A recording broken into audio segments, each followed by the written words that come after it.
Assalamualaikum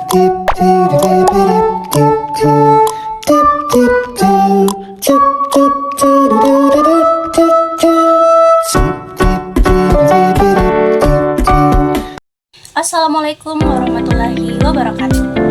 Halo semuanya, perkenalkan saya Andi Saskia Noviani Petolek.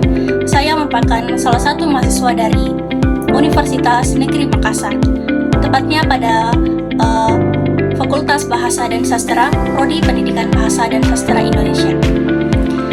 Nah, saya ingin bertanya, pernahkah kalian berpikir bagaimana sih udara yang dihasilkan oleh paru-paru bisa keluar dalam berbentuk vokal seperti pada huruf M, T, B, B, dan sebagainya. Nah, proses ini disebut dengan mekanisme artikulasi. Pada pembahasan kali ini, saya akan membahas bagaimana sih proses ini terjadi melalui paru-paru, rongga mulut, rongga hidung, pita suara, sehingga bisa menghasilkan bunyi yang benar. Nah, baik, langsung saja pada tahapan pertama, terdapat inisiasi atau pembentukan udara. Semua bunyi bahasa berasal dari udara. Udara yang dihembuskan dari paru-paru mengalir naik melalui tenggorokan. Nah, mekanisme ini disebut mekanisme pulmonik agresif. Artinya, udara keluar dari paru-paru. Nah, dalam bahasa Indonesia, semua bunyi menggunakan mekanisme ini. Langsung saja kita beralih pada tahapan selanjutnya, yaitu tahapan fonasi atau getaran pita suara yang berada pada laring. Nah, setelah udara melewati paru-paru, udara kemudian beralih kepada laring atau melewati laring.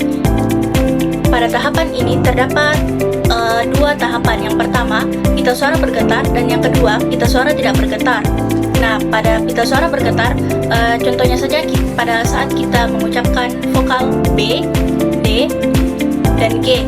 B, D, dan G. Jika kita mengucapkan vokal tersebut, otomatis terdengar akan bergetar. Selanjutnya itu tidak bergetar. Vokal tidak bergetar, contohnya pada vokal P, T, dan K. P, T, dan K. Berbeda dengan B, D, dan G, terdengar seperti bergetar, tetapi pada huruf P, T, dan K itu tidak bergetar. Baik, tahapan ketiga terdapat artikulasi. Setelah udara melewati pita suara, dia kemudian bergerak menuju ke rongga mulut. Nah, disinilah proses utama yang terjadi yang disebut dengan artikulasi, yaitu pertemuan antara alat ucap aktif dan alat ucap pasif.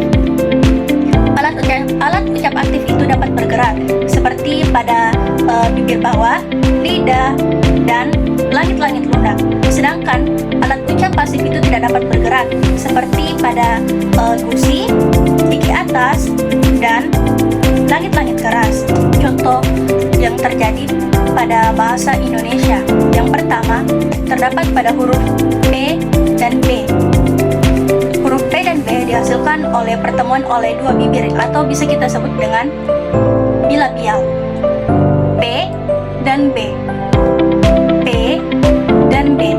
Yang kedua, terdapat pada huruf T dan D. Nah, vokal ini dihasilkan oleh lidah yang menyentuh pada gigi atas atau bisa kita sebut dengan alveolar. T dan D. T dan D. Yang ketiga terdapat pada huruf K dan G. Nah, pada huruf ini pangkal lidah menyentuh pada langit-langit lunak atau kita bisa sebut dengan velar. K dan G. K dan G. Selanjutnya ada pada huruf M dan N. Huruf M dan N dihasilkan oleh udara yang keluar dari hidung atau bisa kita sebut dengan persenggawan atau nasal. M dan N. M dan N. Baik, selanjutnya kita akan melangkah pada tahapan terakhir mekanisme udara, yaitu tahapan resonasi.